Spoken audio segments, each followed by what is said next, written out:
Welcome back. A first alert update on the final resting place of the man considered by many as the father of Wisconsin. We profiled the life of Charles D. Langlade last November as part of our We the People coverage.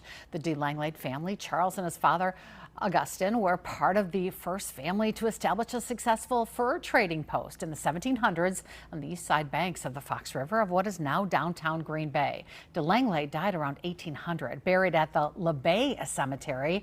That was also downtown. When that cemetery closed, though, the remains were moved to a final resting stop at Alloway Catholic Cemetery in an unmarked grave. But as of this month, it now has a grave marker honoring De Langlade and other souls buried at the La Bay Cemetery.